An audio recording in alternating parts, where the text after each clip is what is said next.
আমাদের সমাজে এক ধরনের লোক আছে যারা দিন আনে দিন খায়, ঠিক আছে। আর আরেক ধরনের লোক আছে যারা প্রভাবশালী, যাদের টাকা পয়সার কোনো অভাব নাই, যারা হচ্ছে অনেক মানসম্মত লোক এলাকায়। হ্যাঁ, তো এরকমের কিছু লোক আছে যারা হচ্ছে দিন আনে দিন খায়, তাদেরকে কি করে ঠকায়। তো আমি ওই ধরনের লোকদের উদ্দেশ্য কইরা কিছু কথা বলতে চাই, যারা হচ্ছে গরিব মানুষের হক নষ্ট করে। আছে না যে মানুষ দিন আনে দিন খায়, একটা মানুষ দৈনিক মনে করেন কত টাকা ইনকাম করে, যে দিন আনে দিন খায় 500-700। হ্যাঁ, দিনমজুরি যারা কাজ করে, যে খেতে খামারে, হ্যাঁ, তো তাদেরকে ভাই কেউ ঠকাইবেন না, ঠিক আছে। কারণ একজন আমার বলছে আর কি, এই জন্যই আর কি বললাম, যে তার সাথে আমি 1 সপ্তাহ কাজ করছি, বাসায় আমার চাউল নাই। হ্যাঁ, এরকমের কথা বলছে যে তার সাথে আমি কাজ করছি কেন, আমার টাকার প্রয়োজন, এই জন্য তো আমি কাজ করছি। আচ্ছা, আমার যদি টাকার প্রয়োজন হয়, আমি তো কারোর সাথে কাজ করব, বা কোনো অফিস ফ্যাক্টরি, যে কোনো জিনিস তো কামাই করতে হলে, ঠিক আছে, টাকা পয়সা ইনকাম করতে হলে তো কিছু না কিছু করতে হবে, তাই না? যে কোনো একটা ইনকাম সোর্স তৈরি করতে হবে, তাই না?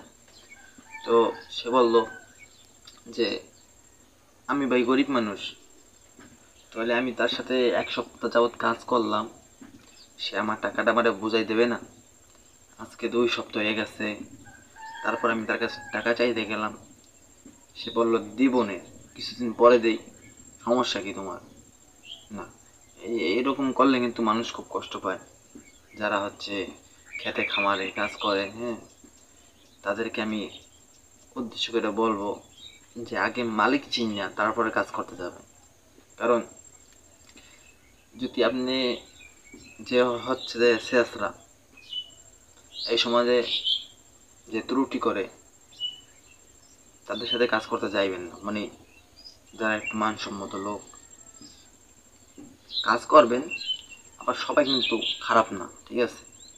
তো তাই আমি বললাম যে আপনি সামনে থেকে 1 সপ্তাহ কাজ করতে চাইবেন না, কারণ সে তো আপনাকে ঠকায়।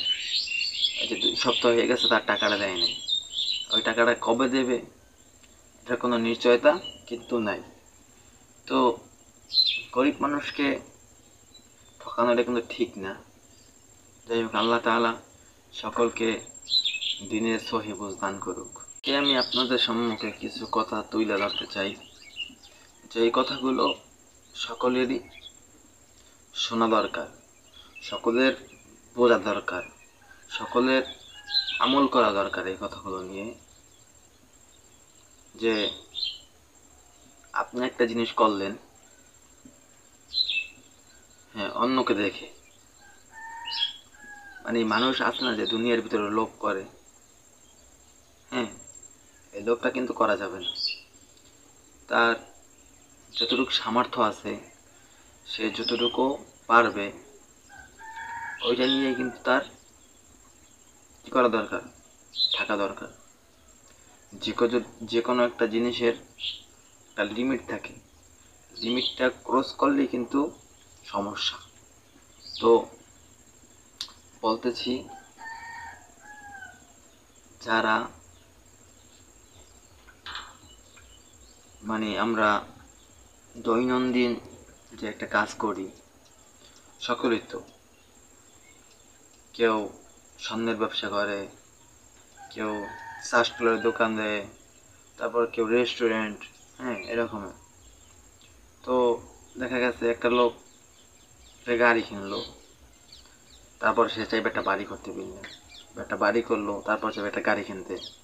এরকমের লোক কিন্তু দুনিয়ার ভিতরে করা যাবে না। কেননা আল্লাহ তাআলা আপনাকে আমাকে সৃষ্টি করছেন শুধু পরীক্ষা করার জন্য, এই দুনিয়াতে আসছি আমল করার জন্য। তো আল্লাহ তাআলার দরবারে যদি আমরা আমল না নিয়ে যাই, তাহলে কি আল্লাহ তাআলা আমাদেরকে জান্নাতে প্রবেশ করাইবেন? নো, কখনোই না। কারণ বিষয়টা হচ্ছে এমন যে আমরা মনে করেন আগের মানুষ অনেক বয়স পাইতো, কিন্তু এখনকার কালে মানুষ কিন্তু তেমন বয়স পায় না। যাই হোক, তো এখনকার জামানায় 60-70 বছর এরকমের মানুষ বয়স পায়, এর থেকে বেশি বয়স কিন্তু পায় না। তো এই 60-70 বছরের জিন্দেগি কিভাবে কাটাবেন? আল্লাহ তাআলা কিন্তু আপনাকে আদেশ করছেন, নির্দেশ করছেন, হ্যাঁ, আদেশ করছেন 5 ওয়াক্ত নামাজ পড়ার জন্য, তারপরে মানুষকে ঠকানোর জন্য না, তারপরে সুদ, ঘুষ, হ্যাঁ, এগুলো থেকে বেঁচে থাকার জন্য, হালাল রুজি উপার্জন করার জন্য। আল্লাহ তাআলা তো এই জন্যই দুনিয়ায় পাঠাইছেন, তাই না? আল্লাহ তাআলা দুনিয়ায় কিন্তু পাঠাইছেন আমল করার জন্য। তো বলা হয়েছে এমন যে মানুষ 100 বছর যদি বয়স পায়, তবে কিয়ামতের দিন, ঠিক আছে, ওই 100 বছর হবে একদিনের সমান। তো বুঝতে পারছেন, কেউ যদি 500 বছর বয়স পায় তাহলে 5 দিনের সমান এরকমের মানে বয়স হিসাব করা হবে, মানে সময়টা এভাবে কাটবে আর কি। যেটা আমি পড়ছি, যেটা আমি জানি, এটাই আর কি বললাম আপনাদেরকে। সকলের এই বিষয়ে কিন্তু আমল করা দরকার। মানুষকে ঠকানো এটা কিন্তু ঠিক না, যদিও আমরা এগুলো মানি না। কিভাবে কার হক নষ্ট করা যায়, কিভাবে কার থেকে 10 টাকা নেওয়া যায়, হ্যাঁ, কিভাবে কার জায়গা দখল করা যায়, তারপরে মনে করে কার বাড়ি দখল করা যায়, কার গাড়ি ছিনাই নেওয়া যায়, কার বাড়ির লাইট চুরি করে নেওয়া যায়, এগুলো কিন্তু ঠিক না। এগুলো কিন্তু আল্লাহ তাআলা, আপনি হয়তো ভাবতেছেন যে আমি এই জিনিসটা চুরি করে নিয়ে গেছি, কেউ তো দেখে নাই, কেউ দেখে নাই। উপরে কিন্তু একজন আছে, আল্লাহ তাআলা সৃষ্টিকর্তা, তিনি কিন্তু সবকিছুই দেখতেছেন, তিনি কিন্তু সবকিছুই শুনতেছেন, তাই না? তো আল্লাহ তাআলা চাইলে কিন্তু এমন কোনো জিনিস নিয়ে যে করতে পারে না। আল্লাহ তাআলা চাইলে দিনের ভিতরে আপনারে অনেক বড় করে দিতে পারে। যে আল্লাহ তাআলা চাইলে এমনও করতে পারে আপনি অনেক বড় লোক, দিনের ভিতরে আপনাকে রাস্তার ফকিরও বানিয়ে দিতে পারে। বলা হয়েছে এরকমের, সকালবেলার ধনীরে তুই, ফকির সন্ধ্যাবেলা। মানে এটার একটা অনুবাদ আছে, ঠিক আছে? অনুবাদটা হচ্ছে এমন যে একটা লোক মানে অনেক বড় লোক, তার টাকা পয়সার কোনো শেষ নাই, হ্যাঁ, কিন্তু সে কি করলো, টাকা পয়সাকে ধরে রাখলো না। সে একদিনের ভিতর সব টাকা খরচ করে দিল। ধরেন আপনি 50,000 টাকার মালিক, আপনি যদি 50,000 টাকা একদিনে খরচ করে দেন, তাহলে তো আপনি ফকির হয়েই গেলেন, তাই না? আপনি সকালবেলা আপনার কাছে 50,000 টাকা ছিল, তো রাতে যদি আপনার কাছে 50,000 টাকা না থাকে, তাহলে কি ফলাফল কিন্তু জিরো, তাই না? তো মানুষ কি ভাই শোনেন, মানুষ হচ্ছে এমন, মানুষের লোভ, তারপরে লালসা, এগুলো কিন্তু কোনো সময় কমে না। আজকে এইটা করছে, পরের দিন ওইটা করবে, পরের দিন তার থেকে বেশি করবে, পরের দিন তার থেকে বেশি, এরকম। এগুলো কিন্তু ঠিক না। মানুষের যে কোনো একটা জিনিস লিমিটের ভিতরে থাকা দরকার, যে কোনো জিনিস একটা আয়ত্তের ভিতরে থাকা দরকার, তাই না?